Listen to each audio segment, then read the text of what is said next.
friends. So we have Gisele right here. She's a beauty content creator. By the way, she's one of the first beauty content creators I ever followed on TikTok when I first joined, and she's just now finding out. I love you. That is so cool. It's crazy. It's been like years now. You started TikTok like way back. So when and where did you get started on social media the first time ever?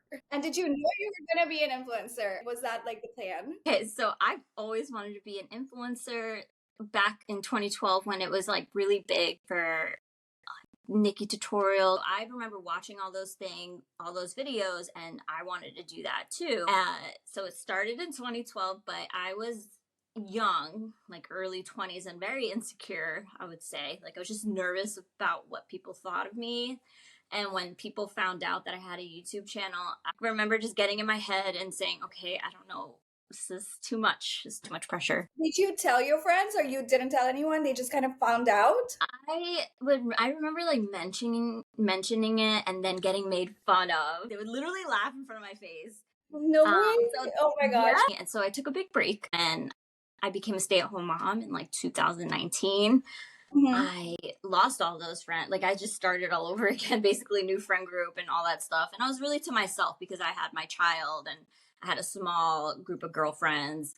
And I just felt like in a more confident place to put myself out on the internet.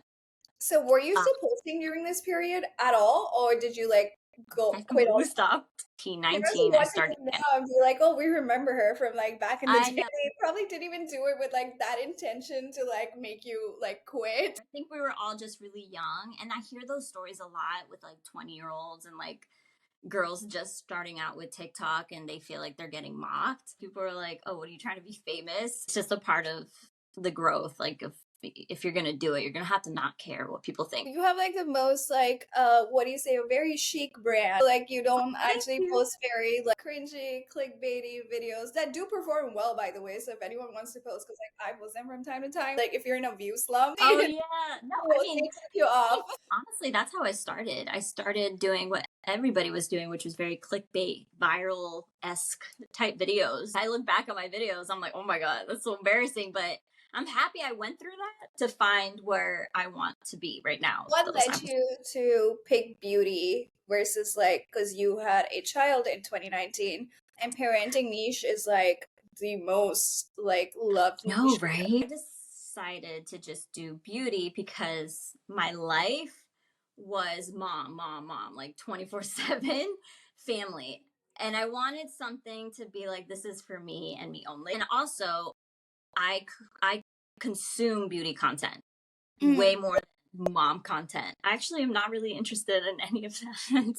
Like occasionally. So I just know like if I created mom content, I'm not going to enjoy it. Do you envision yourself being like here in this position, like back when you first started and you said you were a single mom? Did you see this trajectory as like, you know, famous to the girls? Because I feel like I'm pretty like delusional at some level. I'm so delusional. Yes. I don't know what happened, but I went from being so insecure in my early 20s to like being in my late 20s and just being so delusional. Like I just remember having 800 followers, setting up my whole studio and doing these high production videos and spending hours on them. And knowing, I was like, no, I'm going to do this. This is going to be my full-time job.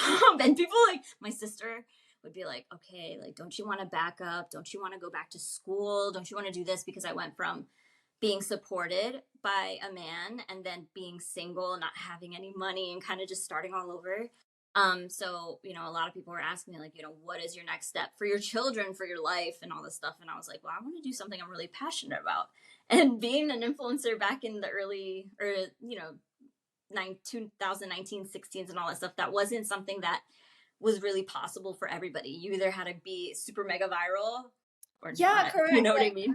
Say you had to, it felt like you had to have millions of followers to be making any money whatsoever. Yeah. Versus like now. Influencers, like people with 10,000 followers, they're like, oh, we charge $8,000 for an Instagram photo. And I'm like, that is absolutely wild. UGC is the front line of marketing right now. And people get surprised that, you know, I'm not a stay-at-home mom because they all think I am. They're just like, oh, she's just a stay-at-home mom making cute videos.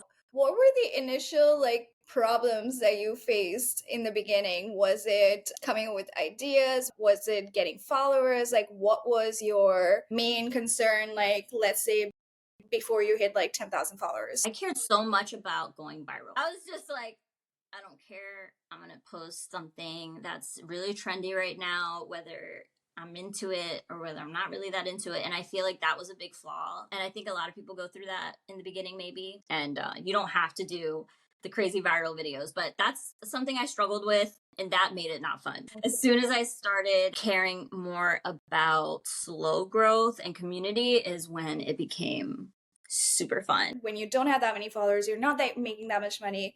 You're just trying to get some form of validation that you can make some money in the future to keep you going. So that at that point, how do you shift your mindset from like virality to like, oh, let me focus on slow growth that's gonna eventually like lead to something? I started following a few group of creators that I felt like they were getting amazing brand deals. They were getting like these great partnerships with brands that I was really into, and they don't ever post clickbait viral videos. I kind of like studied their content, and I've noticed that instead of doing something that's shocking, very clickbait, viral hack or something like that, I'm creating content with products that I love that brands can be like, wow, this is very marketable content.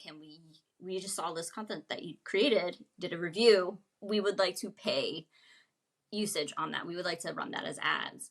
So as soon as I shifted my content to that, I tripled the amount. So how do you come up with ideas? Do you have like an idea book, or what is your actual brainstorming session like? What's in your mind? Man, so I love a mixture of things. Like I love new products that come out, things that catch my eye. I kind of want to know what's going on in the beauty community.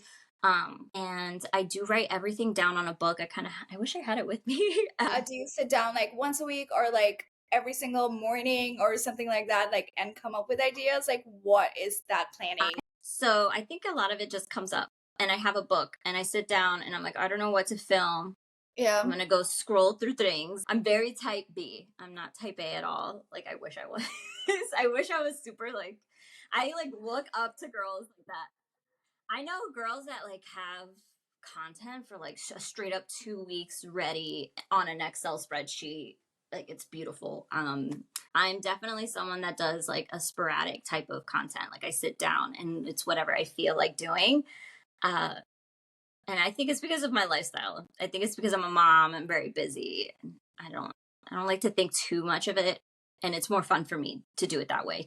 I hope to get an assistant. I have an interview after this with an assistant, and I'm so excited. Oh my god, that is so exciting. What is this assistant gonna do? Yeah, I'm gonna slow down. I'm pregnant right now, so this is my first trimester. Yeah, I'm so excited.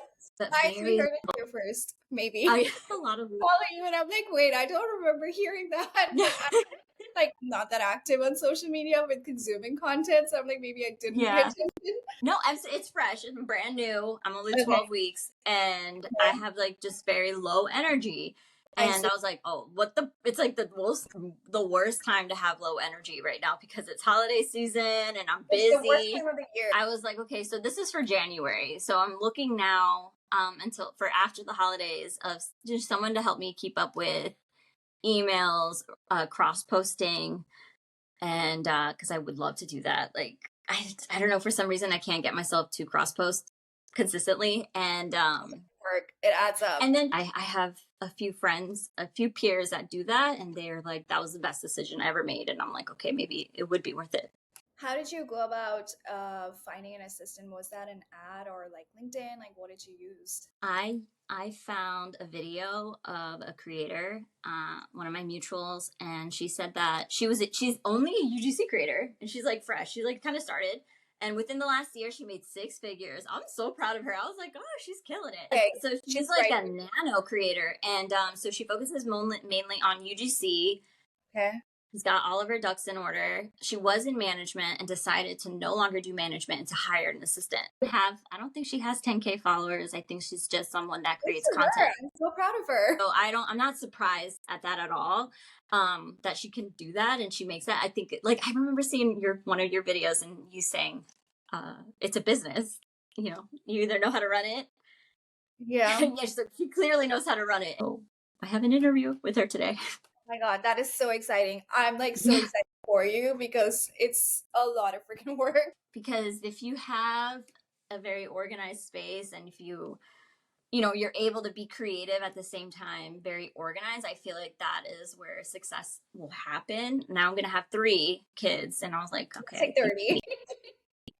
I need help. And I was like, I need help. And I'm like by myself right here. How do you not get sick of beauty? I thought I always loved makeup. I grew up in a very vain country. UAE is like every woman is like always glammed up. If you've ever been to Dubai, like everyone, and this is their everyday life. Like so they have like a full glam every single day. I saw that growing up, and obviously always loved beauty, and I was like, I want to look like them. And now for some reason I'm like finding myself like being a little bit like bored. Because during pregnancy, my last pregnancy, I had like depression and anxiety, and I had no desire at all. Like, I didn't want to even be in front of the camera. I shifted the content I was consuming. I started following creators that inspired me. I would watch their content, and it was so different than what I'm used to watching, like on YouTube, where it's like they're trying on 100 layers of makeup or like doing something very clickbait. And it's honestly, that's helped me so much to not get tired of it. Do you ever see yourself like expanding to other niches? Like, have you ever thought about I that? tried. And I created another TikTok account. I was like, man, I've done so much this past year. Like, what if I talk about the backside of it? you gotta send it to me. I'll like follow you. I deleted it. Oh, you I deleted deleted it? it because I was just like, oh, I don't know if this is going to be something for me, because I wasn't consistent on it and I didn't really enjoy creating content. Like, it was like, okay, I had a bad management experience and I wanted to talk about it. I wanted to talk about how I started learning how to negotiate and land brand deals. I wanted to talk about it in a safe space. I definitely have mastered the way, I don't want to say mastered, but I've created an income. That takes work. That takes, especially because like we don't have anything standardized, so we're kind of like just winging it and like figuring it out. And like no one wants to share anything. I recently bought an ebook by a very famous entrepreneur. She's like one of those early people who ever paid influencers. So I was like, well, she probably knows something and I can probably learn from her. $50 ebook, got nothing out of it. It was only like maybe 20 or 40 pages, mostly very editorial magazine looking. I was like, well, you should charge like $200 for an Instagram post. And I'm like, no, you should absolutely not be charging $200 for an Instagram post. That was such bad advice. And this is like this year. Oh my god, have you noticed there's so much hate on creators right now? Like, oh, they should get a job, or there's no way they're gonna last longer than so many years. Whenever I post like how much I spend in a month, which is like, by the way, not even that much. Like, yeah, rent in New York is expensive. Like, you have to pay it if you want to live here. They're like, oh, who's paying for that? Like, is your dad paying for it? And I'm like, no. Like you mentioned, there's not a lot of information, and Yeah. sometimes when a creator blows up really fast, they are like, okay, I'm just going to trust any management to take care of all of this, to do the back end, to read contracts, to do my invoicing, and then they don't know how to run their own business. And the minute Yeah. that something happens and they have to figure out how to run it, or they get dropped from their agency, they're clueless, and then they lose their business. The moment you start going viral, it's like every management company in the world reaches out to you and they're like, well, we want to sign you. Initially, it feels like, oh, this is so freaking cool. Like, I'm going to have a talent agent, like a manager, like you see it in the movies and stuff. Yeah, And then it's you totally actually different. in and they're like managing like hundreds of people. And I'm like, oh, you're just negotiating like whatever is coming in. You actually I don't care about me. That's why I'm like really excited for an assistant versus management. I do have a great manager right now, but the only thing that has nothing to do with her, it has more with like, I want to have months where I don't want to work as hard because I'm going to be big and pregnant. And I was very transparent with her. I was like, listen, I think I want to take a break and I want to focus on my organic content and not so much on paid collaborations. So I ended my management with her. She mentored me before I decided for management. I had no idea about whitelisting or posting. Like, what was that? And I was too embarrassed to be like, what is that? A lot of brands would be like, hey, we're going to boost your content, like as good for you. I didn't know I could charge that. I signed away all of my rights very early in my career. It's like, sure, thank you. Oh my God, I'm so I'm happy. so flattered. I was giving away, I remember like 30-day usage. I was offering like $200 and now it's like 25,000. Speaking of which, you consistently post content. We all have like our hard days, like relationship issues, like stuff happens in our lives. So how do you consistently post and how do you consistently show up in a very like composed manner? Obviously, like sometimes it still shows on our faces and people are like, something's wrong with you. And there's definitely that a little bit of pressure to Yeah, like show yeah. up, people who follow you. The pressure is scary. I think the pressure, people don't talk about that.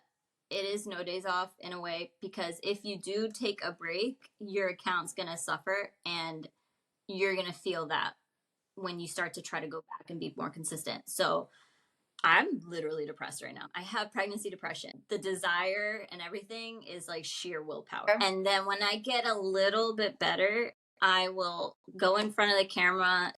Like my kids are in school and be like, okay, what's going to make me feel really good right now? I'm going to like put some makeup on. I'm going to have fun. And I'm going to try to like get away from whatever's happening with me right now. And try not to focus on that and get lost in creating content, even though sometimes it's like, how do I pretend to be happy right now? Yeah. So it's not necessarily pretend. I don't like to think of it like, okay, let's have a fake face and get on front of the camera. It's like, this is what you love doing. And you used to do this for free all the time. Like just get in front of the camera and have fun. It's good after, but like the moment, but when you're doing it, they're like, well, look cheery. And I'm like, today I'm I not know it's hard.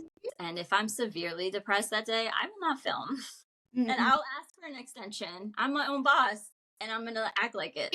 Whenever I have like a campaign due, I have to like deliver it like right now as quickly as possible. Same guilt to like ever. I had like not be on time. I don't understand where this comes from. We're gonna now move on to the grow section where I want to talk about how to grow your following. Run me through how you built your initial TikTok following. What strategies did you use? I watched a lot of tutorials, and I remember the shorter the tutorial, the better, and focusing on one like tip, on one hack or one product. I just remember thinking that a lot, like, okay, what can I do? What kind of content can I put out today that is helpful and would get a lot of shares and saves and like get that momentum going. And I found that was helping my growth a lot, and I would go viral a lot. And the shock factor, like a crazy before and after. Yeah, that always did really well. That's what it did for me too, was the whole like before and after, like the comparison. Yeah. Like doing a lot of stitches, duetting. And it's crazy that all is still relevant to what it is today. Like if I do a stitch, if I do a duet, or if I talk about something that's going viral, that always helps an account. There's been moments where I've been stag and I haven't grown like a significant amount. Although, what do you do in that phase? Because like we go viral, then it's like flat for a little bit, viral again. Like, what key strategies do you take in that moment? That's when I started experimenting with different content that I usually don't post. What I see perform well on other creators. I used to always put text. So then I was like, yeah, I'm not going to put text anymore. I'm not going to understand, but it looks like visually looks better without it. I've noticed that it performs better when there's not too much text on my videos. I talked about it with the creator. She's like, forget about text. No one's doing text anymore. Like drop the text. Maybe like a title. And then if you are talking a lot, then put captions on. But she's like, try that. And like a whole bunch of videos performed well. So how did your life change as you started getting more followers? Can you like tell us like some pivotal moments when you knew that, oh, this is something? I started at the bottom. Started like super single mom, like on government assistant, very low income. So it was all like surreal the minute I started like being able to financially take care of myself, and Yeah. then also build a community where it's like people are commenting nice things and they're liking my content, and all of that is so nice to have. It's such a nice warm feeling, and then on top of that I'm able to financially take care of myself. Was That that a was revenue number or was crazy. that a follower count number? I would say around, so on Instagram, 30K. I was like, holy shit. I was like, I'm making money. Like, this is great. And even though I probably could have been making money way earlier than that, yeah, like, I just wasn't smart. As soon as I started really, it's so hard in the beginning because everybody is like, oh, that's like a cute little hobby. As soon as you start taking it as a business, you're gonna actually create a business. So as soon as I started taking it as like, okay, I am going to take care of my kids. This is going to be my career. Uh, it just became such a good feeling because it's like, wow, it's all coming true. Like, what the hell? Yeah. Um, and as soon as I learned the business side and learned how to negotiate, which is really scary because I went from like charging a few $100s, not even, and then Yeah. asking for a couple thousand. So I remember like that took a while for me to like grow some balls. Um, and then No, that was kind once of that started going, that was exactly the same way because initially I was like, well, I'm just happy to do it for free products because I freaking love makeup. I remember going back to Ulta and taking my job back, and everybody's like, "Don't you make money on the internet? Like, why are you here?" And I was like looking at her, I was like, no, they literally just charged me $200 a video. And how can I make a living off of that? Right. Yeah. When I could have and should have charged way more than that. It's how you run your business. There are creators that have 1 million followers and have no idea how to monetize their platform. I see them doing a lot of like gifted collaborations, like in the hashtags, like gifted by so and so, and I'm like, you have 2 million followers, like you Yeah. left a lot of money on the table. That's like a misconception. Your followers isn't the whole Yeah. equation to what your rate is, right? It has to do with your branding and how you post and what you post consistently.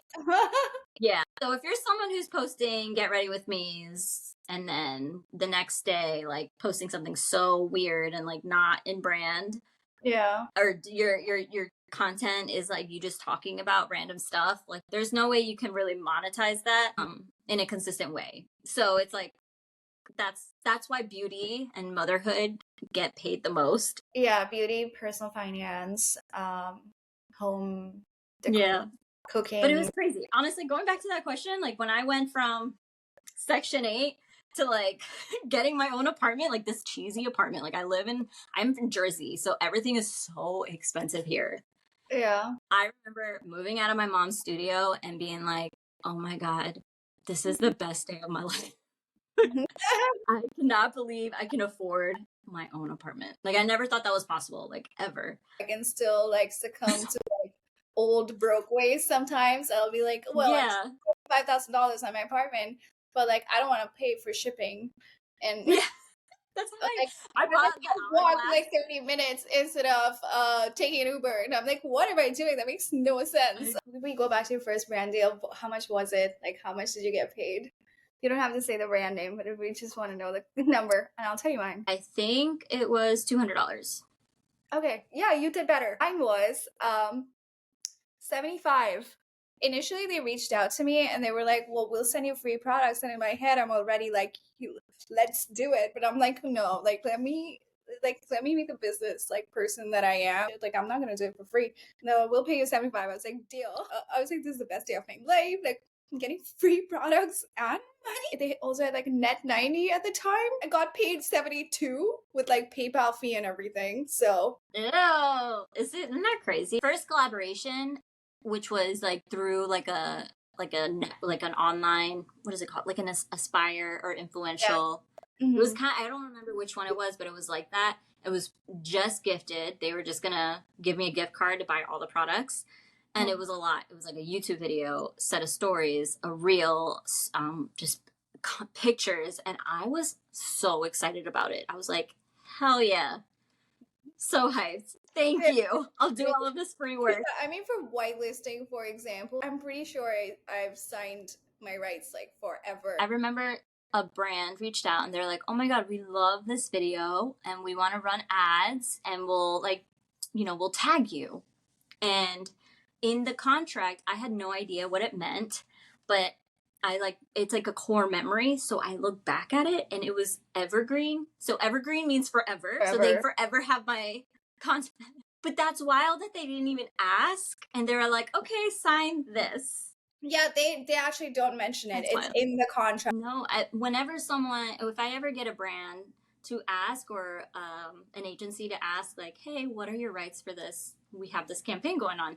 I always, before I give my rates, I always ask if there's any organic or paid usage involved, just so I can give them like one good number versus just finding out like after they made the whole contract and stuff like that, because I've noticed that helps.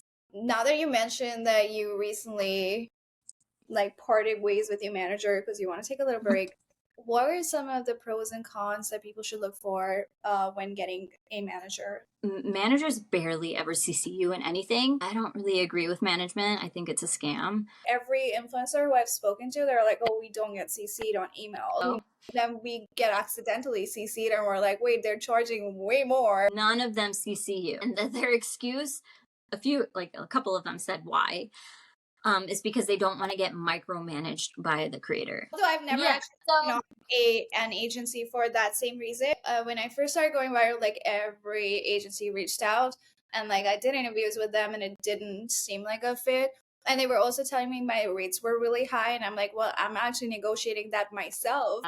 We're not charging these numbers for any of our influencers who are like much bigger than you. And I'm like, well, I'm able to get them. I was like, well, I'm only gonna take you on if you're gonna make me more, because otherwise what's the point of me giving like any percentage of, because I'm putting in so much work. A lot of creators may think that, oh, management's gonna save me and take care of me and do the absolute best for me. Yeah. When that's not actually the whole truth. Yeah. You're giving 20% up to a manager to simply negotiate. But I feel like it needs to be more than that.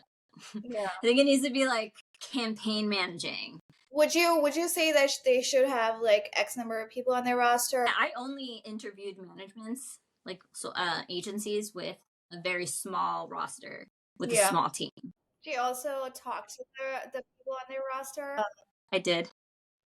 And I would ask for their feedback and what they thought. Or you can't like reach out to them. Oh, they do? Yeah. No way. Like, I didn't have that experience. I just did it. I didn't even ask. Some really like very famous talent agencies. I don't even know if I can like mention them. Very big influencers are signed on to them, by the way. Like very, very mega influencers. And I'm not gonna like say it on here, but I'll like tell you who they are after. Like you know them too. They are big, like worldwide. And I'm like, well, why would you not want me to talk to them? And then like later I met them like organically, and they were like, that was the worst like experience ever. Like even though I like left them, they're still taking a cut out of it for the next 3 years. And 3 years is like massive. Like you can go from like no followers to like literally like famous in like a year, you know. I had an agency so I did not take on management, but I did take on management for like one overseas in China. And they were like, well, we're gonna get you deals from China because like there's no way you can get in touch with them anyway. Sounds fair. Because okay, so it's only China. Yeah, it's China only. And I swear I worked with them for a year. I got nothing, not a single. It was not a bad experience, but it was like, why did I sign that at all? Yeah, you know whether you're gonna take advantage of it or not. Yeah, like is management so many younger necessary? Yeah, so many younger people get taken advantage of, and then I see some influencers who like blow up very quickly and like live overseas, like maybe in like Romania or something, and they're making these amazingly viral content. They get signed on by like a US agency. They bring them here. The moment they start like going on a steady growth, they get dropped and they just kind of simply just quit when they actually had so much potential. Not worth it. I mean, I'm sure there are great managers out there. Yeah, they are. Yeah, they are. And usually they're private. Like, and that's why I was like, They're I like don't have boutique. any issue with Yeah. I don't have any issues with managers. I love my manager right now. So next question is, what was your biggest ever brand deal? Like, can you give us a ballpark number? Like, I have year-long contracts. Does that count? Okay. Yeah, of course. I actually have not Um, done a single long-term deal, by the way. The most you I ever. think okay. Can I do three? Okay, so I'll do in variables. My biggest month was 30,000.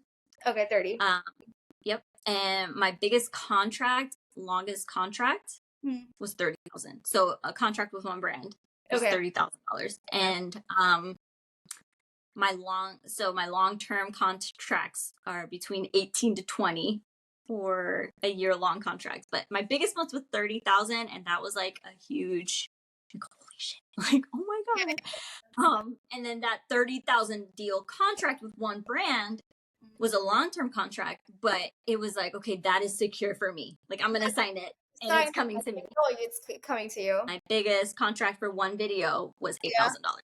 8,000. Okay. Yeah, 8,000 is really good. A moment where a brand didn't pay you, and like, how did you go about that? I was basically ghosted for like 3 months, and this was during holiday season. Or I was kind of embarrassed. I should have went to other people and been like, what would you do in my situation? But I ended up looking at the email at the bottom. I found her LinkedIn. So I went on their LinkedIn and then I found their Was this accountant. directly a brand or was this an agency? This was an agency. Yeah, that makes sense. So they're a well-known agency. So that was weird. I know who this agent is. You go on her page. She just got married.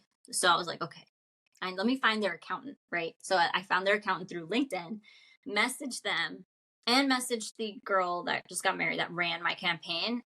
No answer. And then I saw her number at the bottom, so I texted her. I'm like, hey, I don't know what's going on, but I'm 4 months late on payment, and it was a very high number. And I expressed my concern, and she messaged me right away back, and then started answering all of my emails. And I guess there was a problem with accounting on not their agency but the brand's Okay. accounting side. So it wasn't her fault, but I felt like it was I feel like unprofessional. she Like, could have texted, emailed you that saying that hey, I never got paid from the brand. So I don't actually. I'm unsure. I believe. yeah, that's probably what happened. And they Yeah. just didn't know what to do. And I think it was during busy season. It was like Yeah. back to school. Their agency probably owed a whole bunch of creators a lot of money. I don't regret texting her. I felt a little nervous doing that, Yeah. but it wasn't the last collaboration with her. And Oh, you work with her again? yeah. So I that would was like a work. moment, and I felt like now that I look back at it, I know it was the brand. Like, if you were starting today, run me through how you would begin and what you would do. If I was starting today, I would get on my notebook. Like, I would do the same thing I did Yeah. when I first started. I would scroll on TikTok and write down SEO. Like, I guess now it's SEOs. Back then it was like what's trending. Hmm. So I would go on TikTok because everything starts at TikTok. Hmm. Go on beauty trends. I would probably put beauty trends up there, whatever I'm into or whatever niche you're into. I would put it up there and then look at the videos that are doing really well. This is what I do, like when I want to when I feel stuck at creating content and I don't know what to post. I see what the searches are. Hmm. So I remember someone gave me that advice. They were like, just like click on the video. So I wanted to do a video on blush placement. So I would put blush placement at the top and look at the videos that are doing well. And in the center of the search, it's what people are searching the most when it came to blush. And then I would write that down. And then I would just batch content, create based around that blush category. Placement, my favorite blush, what's going to be trending for fall, summer, or spring, whatever. And I kind of do content around that. And then get on stories and talk a little bit about things before I post them. Like, oh my God, I really love this essence powder. It's like looking amazing. Get talking about it, and then post about it within that week. Recommend getting your first initial followers, do you recommend telling your friends and family, or do you recommend just getting on TikTok and like putting it out there, like letting it build on your own? It depends on your circle, which is, it's kind of sad. I wouldn't have told anybody. If I could go back, I have wouldn't a have very supportive followed. circle and I still wouldn't tell them. Okay. Yeah. Okay, cool. Like, I think I remember literally, I just have like one little tea to tell yeah, tell me. you. When I first started, I was so eager to just get any type of follower, which Yeah, is you go back and yeah, you're same, like, same, same. you realize that that's not how you want to go, right? You want people to follow you that are going to actually consume your content. So it's so silly to be like asking your mom. I mean, my mom's my biggest That's supporter, but exactly asking, how I go about it too. I'm like, I don't want to tell anyone because I don't want you to watch my content if you wouldn't organically watch it. So yeah, like am I I going to be annoying to you? yeah, Because we post every day.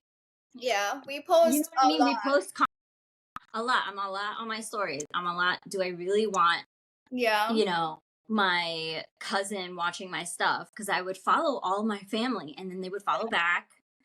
And I would follow my friends' friends and I would follow my boyfriend's friends. Hmm. And it's just so silly. Like, why is his best friend following me on Instagram? Yeah, Like, yeah. And they that don't even care about. sounds like silly because I'm like, why are my friends from like first grade? Like, I don't even know if they like enjoy my content. And I'm like, you Yeah. no, you don't have to. Like you So can it's just, it's energy. fine, I don't Yeah. care. It's energy in Yeah. your head that you don't need there, right? It's that thought of like, they're going to see my content. They're going to judge me. Like, you don't need any of that. You don't need eyes on you. And I literally had someone reach out to me. This is ridiculous. Like, tell me it's ridiculous. So now it's my business, right? So Yeah. this is like my job. This is like how I make a living. Yeah. And this girl calls me. I barely know her. Part of the family, but like not really. Like, in a way she is, but like I don't know her. I don't know everybody in the family, whatever.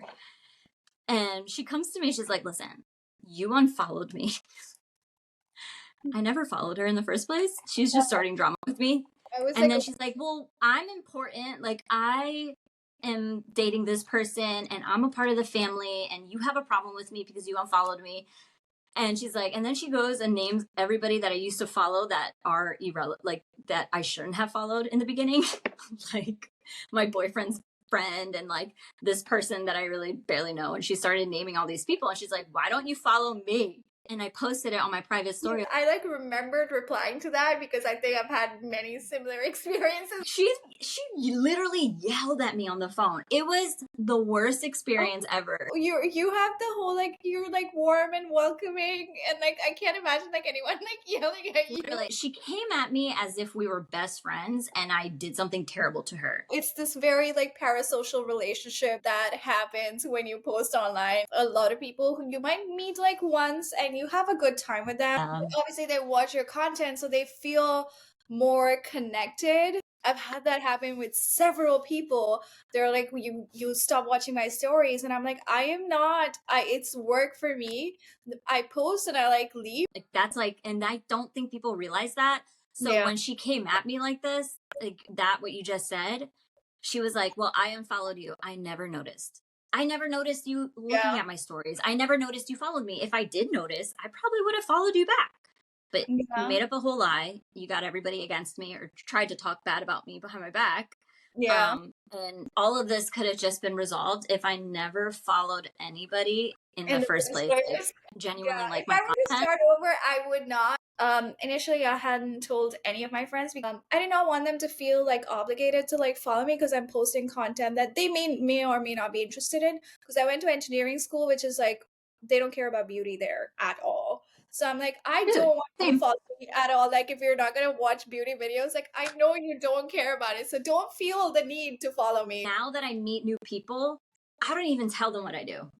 And I don't want them to know about my account or to think that they have to That's follow the it. same. I just say I'm an engineer. Like if I meet someone organically, I'm like, oh, I'm an engineer, and then they go into more details. So like, where do you work? And I'm like, oh, now I have to And you're tell like, them. crap. You know what I say? I say that I'm in beauty advertising. And Because they're like, oh, what brands do you work with? And I give them honest truth. Like, oh, I've worked with Maybelline. I've worked with First Day Beauty. Like, I do some ads for them and they don't go in specifics, but I don't say content creator. And that's the thing. This person that like started drama with me doesn't even, she's a tomboy.